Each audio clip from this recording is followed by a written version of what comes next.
કે આપણે આજે સરસ મજાનું પ્રકરણ છે એની શરૂઆત કરવાની છે. પ્રકરણ નંબર 11 રચનાઓ. તમે આ રચનાઓ વિશે ધોરણ 9 ની અંદર પણ ભણી ગયા છો. એમાં પણ આપણે રચનાઓ જોઈએ. ધોરણ 10 ની અંદર આપણે એના કરતા અલગ પ્રકારની જે બીજી રચનાઓ છે એના વિશે આપણે અહીંયા અભ્યાસ કરવાનો છે. તો જોઈએ આપણે રચનાઓ. તેની અંદર સ્વાધ્યાય 11.1 એમાં આપણને એક દાખલો આપેલો છે. 7.6 સેમી લંબાઈનો રેખાખંડ દોરી અને તેનું 5:1:8 ગુણોત્તરમાં વિભાજન કરો અને બંને ભાગ માપો. તો અહીંયા આપણે એક રેખાખંડ દોરીએ 7.6 સેમી લંબાઈનો. તો અહીંયા હું દોરું છું રેખાખંડ કે જેની લંબાઈ છે 7.6 સેમી. તો અહીંયા હું દોરું છું.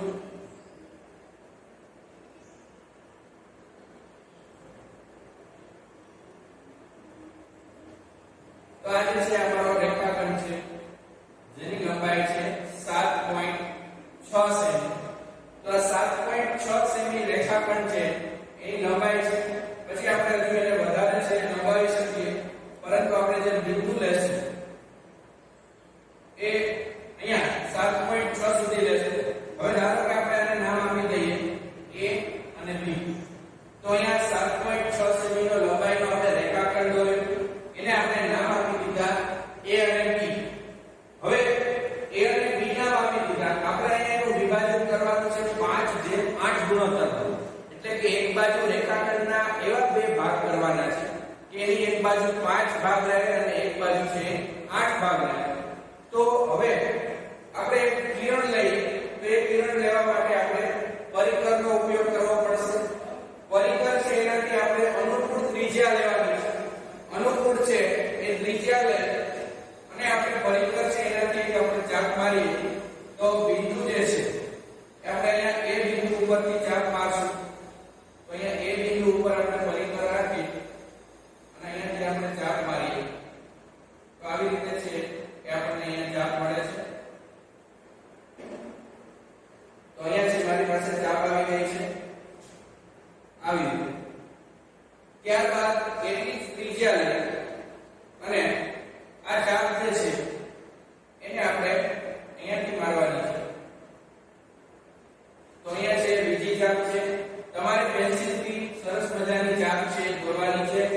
હવે આટલી ત્રિજ્યાની જે ચાપ છે એ લઈ અને આપણે અહીંયા નીચેની બાજુ B બિંદુને કેન્દ્ર લઈ અને આપણે પાછી એક ચાપ છે દોરવાની છે. આ બીજી ચાપ અને એના ઉપર પાછો અહીંયા કેન્દ્ર રાખી અને એને છેદે એવી રીતે ચાપ દોરવાની છે. તો અહીંયા આવી રીતે આપણી પાસે બે ચાપો મળે છે. આ પહેલી ચાપ અને અહીંયા આપણે કેન્દ્ર રાખી અને અહીંયા ત્યાં બીજી ચાપ પાસ.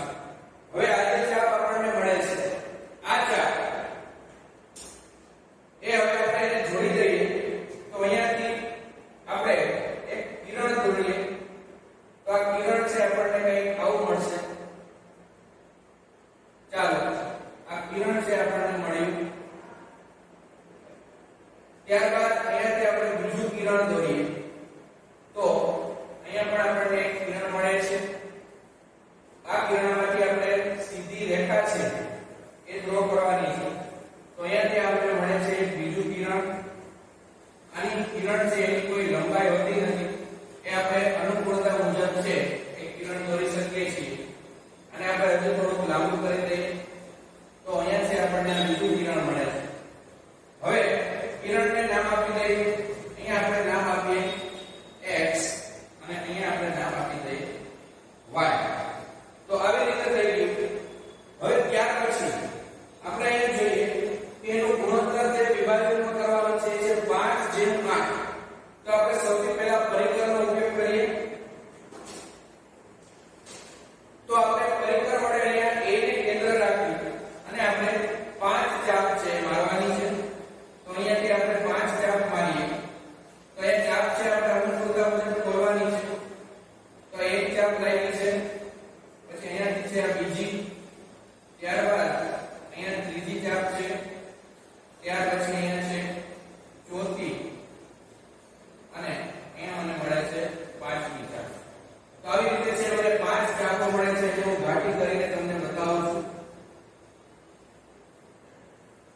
તો આ પાંચ ચાપ મળે છે મને અહીંયા કે જેનું આપણે માપ એક સરખું જ રાખવાનું છે. આ ચાપ છે એને આપણે નામ આપી દઈએ A1 A2 A3 A4 A5. આ પાંચ ચાપ છે આપણે પાંચ નામ આપી દીધા એટલે કે અહીંયા પહેલા પાંચ છે એટલે આપણે પાંચ ચાપ મારેલા છે. હવે આપણે અહીંયા છે 8 તો આપણે 8 ચાપ મારવાની છે. પરિકર એટલું જ ખુલ્લું રાખવાનું છે. તો હવે અહીંયાથી આપણે 8 ચાપ મારીએ. તો અહીંયાથી આપણે સૌથી પહેલા જોઈએ તો અહીંયાથી મને મળે છે આ એક ચાપ, પછી મળે છે આ બીજી ચાપ, પછી છે આ 3, ત્યારબાદ 4, ત્યાર પછી 5, ત્યાર પછી 6. આ કિરણ છે એને મારે થોડું લંબાવવું પડશે કેમ કે અહીંયા આપણું કિરણ છે એ પૂરું થઈ જાય છે. તો આ કિરણ છે એને થોડું લંબાવી દઈએ.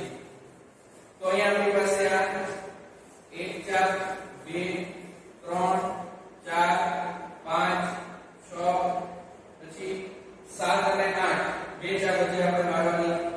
તો આ થઈ ગઈ મારી 7મી ચાપ અને અહીંયા થઈ જશે મારી 8મી ચાપ. તો અહીંયા આપણે કુલ 8 ચાપ છે મારેલી છે. એ 8 ચાપને આપણે નામ આપી દઈએ B1 B2 B3 B4 B5 B6 B7 અને B8. અહીંયા આપણે નામ આપેલું છે હતું એ y આપી દઈએ ફરી પાછું. હવે આપણે જોઈએ તો અહીંયા આપણે આના ઉપર 5 ચાપો મારેલી છે અને અહીંયા આપણે મારેલી છે 8 ચાપ. હવે આપણે આ 5 અને 8 એ બંનેને જોડવાના છે. તો અહીંયા તમારે સ્કેલની મદદથી આ બેને જે છે એક સીધી રેખામાં જોડવાના છે. તો અહીંયા આપણે જોઈ શકીએ છીએ કે હું આવી રીતે આ બેને જોડું છું અહીંયા. ત્યારબાદ અહીંયાથી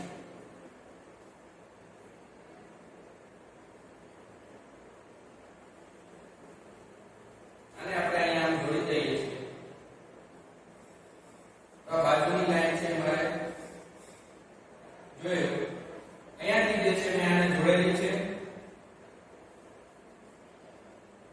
તો આ જે છે એમને એવી એક રેખાખંડ મળે છે કે જે A5 અને B8 આ બંનેને એકબીજાને જોડે છે A5 થી B8 સુધી.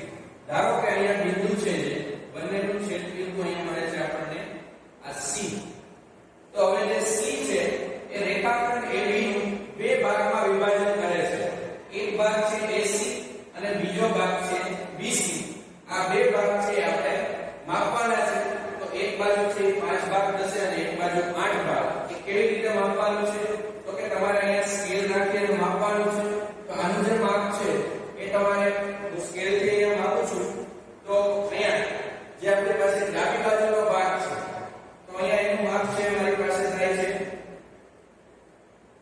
2.9 સેમી અને જમણી બાજુનો છે એટલે કે ટોટલ આપણે દોરેલો છે અહીંયા રેખાખંડ 7.6 સેમી. એક બાજુ મળે છે મને 2.9 સેમી અને બીજી બાજુ છે હું માપું છું તો અહીંયા મને મળે છે 4.7 સેમી. તો અહીંયા એક બાજુ 2.9 અને બીજી બાજુ મળે છે 4.7. આ રચના છે આપણે દોરી લીધી. હવે અહીંયા રચનાના મુદ્દાઓ લખીએ આપણે. તો અહીંયા લખી શકાય કે રચનાના મુદ્દા. તો એમાં પહેલો મુદ્દો આપણે શું લખી શકીએ કે રેખાખંડ AB એ 7.6 સેમી નો રચ્યો. તો અહીં લખી શકીએ કે 7.6 સેમી લંબાઈનો રેખાખંડ AB દોરો. ચાલો આ એક મુદ્દો થાય છે. બીજો મુદ્દો છે આપણે રેખાખંડ AB દોરી લીધા બાદ આપણે બે કિરણો દોરેલા હતા AX અને BY. તો એને કેવી રીતે લખી શકાય આપણે જોઈએ કે બિંદુ X અને Y એ AB ના જુદા જુદા અર્ધતલમાં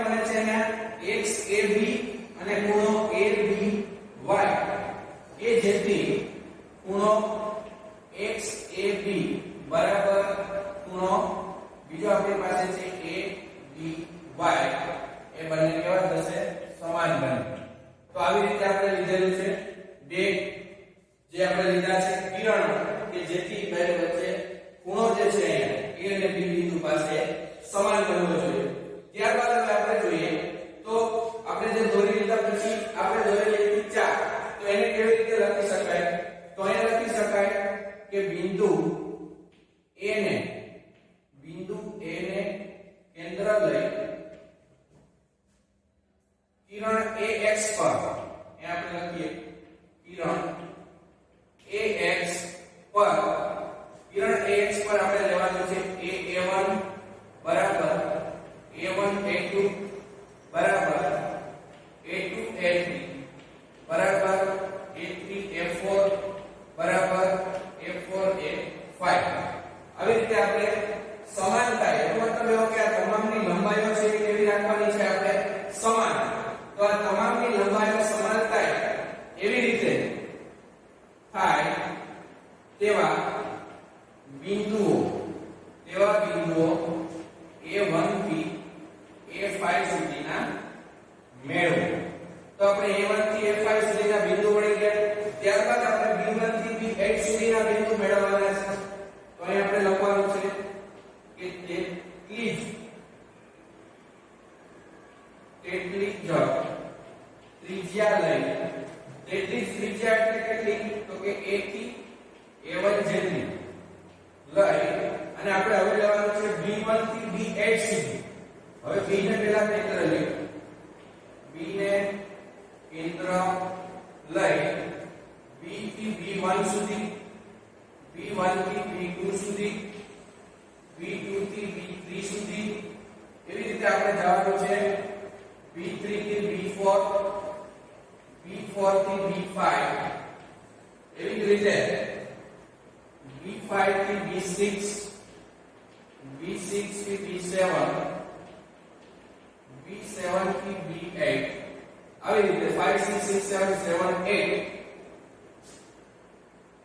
જેવા આપણે શું લખેલું હતું કે થાય અહીંયા પણ આપણે લખશું કે થાય તેવા બિંદુઓ એ આપણે મેળવવાના છે એવા બિંદુઓ B1 થી B8 મેળવો તો આપણને અહીંયા કુલ 8 બિંદુઓ મળી ગયા ત્યાર પછી આપણે શું કર્યું હતું A5 અને B8 એ બંનેને જોડી દીધા કારણ કે 5:8 તો ઉપરથી લેવાના છે 5 નીચેથી લેવાના છે 8 તો અહીં આપણે લખી શકીએ કે હવે B5 એ લખવાનું છે A5 અને B8 રચો કે જે અહીંયા AB ને C બિંદુમાં છેદે છે તો અહીંયા આપણે A5 B8 રચેલો છે કે જે AB ને C બિંદુમાં છેદે છે અને છેલ્લે આપણે લખીએ છઠ્ઠો મુદ્દો તો એ બંનેની આપણે લંબાઈ માપવાની કીધી છે તો A થી C ની લંબાઈ છે એ આપણને મળે છે 2.9 સેમી એ અને બીજી છે આપણી પાસે C થી B ની લંબાઈ A થી C ની લંબાઈ છે એ આપણને કેટલી મળે છે 2.9 અને બીજી જે આપણી પાસે છે C થી B ની લંબાઈ એ આપણને મળે છે 4.7 સેમી તો આવી રીતે છે કે આપણે એક રચના છે પૂરી કરી છે સૌથી પહેલા આપણે એક રેખાખંડ માંગેલું જે માપ આપેલું છે એ માપનું દોરવાનું છે 7.6 છે ત્યારબાદ આપણે પરિઘને એ ઉપર રાખી અનુકૂળ ત્રિજ્યા લઈને ચાપ દોરી અહીંયા કેન્દ્ર રાખીને ચાપને પાછું છેદે એટલે આપણે એક કિરણ મળે એવી જ રીતે નીચે કરેલું છે ત્યારબાદ અનુકૂળ ત્રિજ્યા લઈ અને 1 થી 5 બિંદુઓ મેળવો અહીંયા 1 થી 8 બિંદુ મેળવો અહીંયા 5મું ને 8મા બિંદુને જોડી દો C માં છેદે છે તો આ C છે એ AB નું 5:8 ગુણોત્તરમાં વિભાજન કરે છે તો હવે પછીની રચના છે આપણે નેક્સ્ટ લેક્ચરની અંદર જોઈશું આવી રચનાઓ છે તમે બીજી જાતે પ્રયત્ન કરજો ધન્યવાદ